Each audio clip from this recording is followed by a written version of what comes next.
All right, welcome back to Where's My Cash Flow, where I help you manage your money better. So this video is going to be another Kevin Samuels review, and it's just going to be a short clip of the money part that he's talking about with this one young lady, and hopefully you can really take in the message that's going on. I'm going to stop it a little bit, and there's like three points that I want to make, and we're just going to go ahead and get into it. So. Take some real time to figure out really what you need, not what you want. Okay. What you want may be one thing, but what do you need? Because if your family are from Jamaica, I mean, it ain't like you grew up with a silver spoon in your mouth. So why are you so bougie now? As I've gotten older, I've learned to spoil myself. So. All right, so this is one point that he's going to get into it and kind of explain it, but this is a problem that a lot of people go through when they're making a little bit of money and they want to spoil themselves. Specifically, I hear this more from women, but it can apply from men as well, and just in a different way. And if you're not okay, so I don't want to say too much of a little bit of context. She makes about $50,000. That's roughly around where she's at. Usually when people talk about how much they make, it's really the gross. What is their salary that they're getting from the company? They don't talk about the net. So she's not taking in $50,000. It's going to be less than that. Probably take about maybe like around 35, 40, or maybe like close to 40 or something like that. That she's probably bringing in. But she's already talking about spoiling yourself, and you got to think about, if you're in that position, you make a little bit of money, you want to enjoy yourself, what the spoiling yourself actually looks like. She talked about it previously from this point, but say it to yourself, like, okay, if you're going to be spoiling or splurging or spending that money just to enjoy what you have right now, always got to keep in mind that, hey, there's no solutions in life, there's only trade-offs. And what are you giving up in order to have that little bit of freedom or fun? So he's going to kind of uh, point to that, and I want you to pay attention to how he responds to it. On whose money? My own money. Making $50,000 a year? I mean, so during the day, I still work in real estate. And then, of course, as a media correspondent, I have to pick up my gigs on the weekends. Okay. But it still nets to a certain amount of money. Right. Are you? So he's going to continue, obviously, but this is one thing you want to keep in mind. It's just part of the snare of how it of what happens when you'll hear about a lot of people doing these side businesses, doing these hustles and stuff like that. I've been in that position before, and what it comes down to, the best way, if you want to move yourself in a better financial situation, you really got to stick to one thing. And I'm sure you heard it before. You might be thinking, because I used to do this all the time in my head, like, okay, I know I got to stick to one thing, but I also want to do this and I want to do that. Okay, I can do a little bit of this. Keep in mind that your time is very limited. You cannot focus 100% on 100 different things. It's better to focus on one thing. Now, what she's talking about when she brings up real estate, because I used to work as, or had a company as a home inspector, I dealt with a lot of realtors. I dealt with a lot of investors. The ones that were really doing good devoted 100% of their time to that craft. And when it comes to real estate, you need to build relationships, and it's just a lot of work as far as being seen in person, not online, but in on the ground, that you have to do. If you're doing it part time, depending, maybe you got rental property or something like that. But if you're doing it part time, you're not gonna make that money. It's an illusion. It's not real.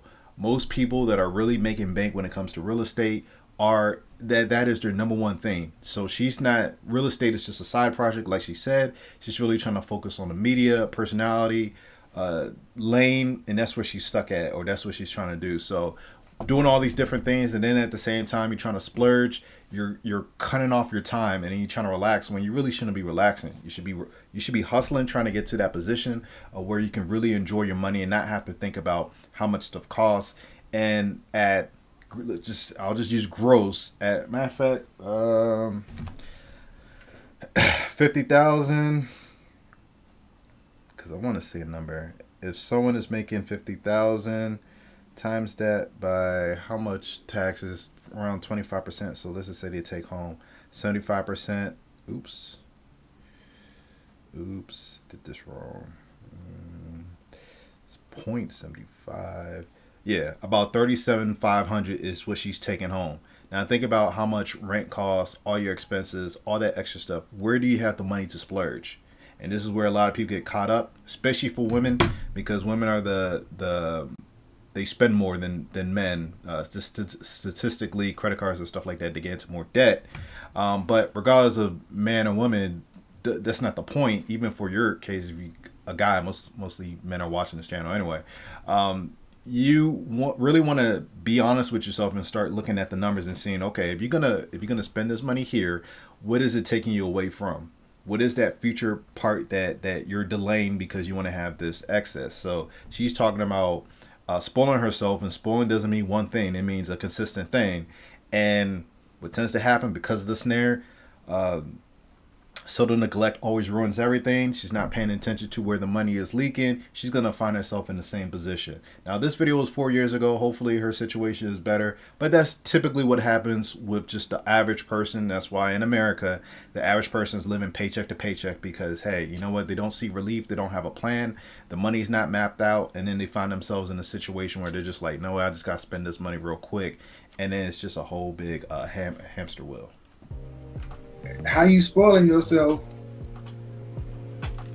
without the money? Mm-hmm.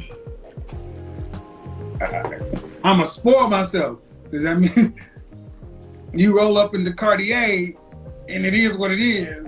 Like, can you do that at 28 on your income? No. Then you can't spoil yourself, baby girl.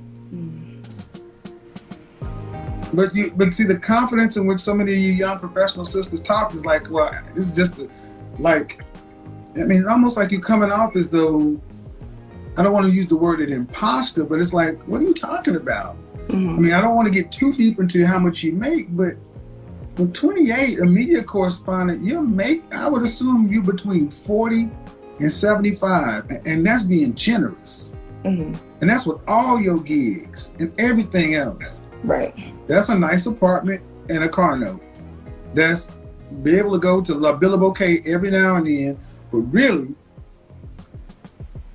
men that you date will probably pick up the slack. But that's fine. They're going to want something for that. Mm-hmm. So if you...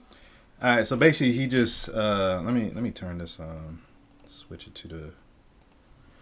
So basically, he's just going to talk about the relationship part, and I'm not trying to get into that part. But in a situation like that, you're making a certain amount of money. This was the whole point of marriage. It wasn't about so much about love and all the other extras. It's really about, okay, two people come together and make some type of wealth that grows where they're not like on the hamster wheel and always working every day, grinding. Like, in my opinion, if you're going to get married, there should be an expectation that, you sit at the table together and say, okay, look, we're both coming together. It's going to be a difficult journey. It's going to be really rough. What do we want to get out of it? And what type of legacy, what type of wealth do we want to build realistically? How are we going to get there? What are the phases or the stages of the relationship that we're going to have to go through where we have to make adjustments? That's where you call real planning, and you have a better percentage of actually achieving your goals, rather than just going into it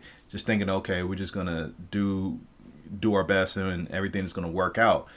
The statistics when it comes to marriage in just the US, most relationships end, or people are just separated. I think it's like 51% of marriages fail, and you got to think about the ones that are still married. I know a few people's parents that are like that, where they're just separated, don't really talk. So it's like, it's not really like a marriage how you would think. But the bottom line is, when it comes to when you have your money, you're looking at how much you actually bring in into your bank account, what's actually deposited into your bank account. You don't want to, if you want to get to a certain level, you have to really think about, okay, if you're going to splurge at this one time, fine. But you got to remember that, hey, it is pulling you back a little bit. Now, if you have the discipline, do what you need to do. But you don't want to be in a position where, like what she was saying, I got to spoil myself. That's a habitual thing. And then you start seeing yourself in a hamster wheel. Then you start comes to the end of the month and you're like, damn, I got to make some money real quick. I got to do something. I got to hustle. I got to do this. I got to Uber or whatever just to get back on track. It's just, you're going to burn yourself out. It's going to be real frustrating. So I hope you understand the message. Let me know what you think in the comment section down below. What would you do in that situation? Did you find yourself trying to spoil yourself as you was coming up, or are you still doing that now when you know you shouldn't be doing it? Let me know. I'd love to hear it. Appreciate you watching. Subscribe if you haven't already done so. Like this video if you appreciate the content, and share it with somebody that you believe that can benefit from this. I'll see you in the next video.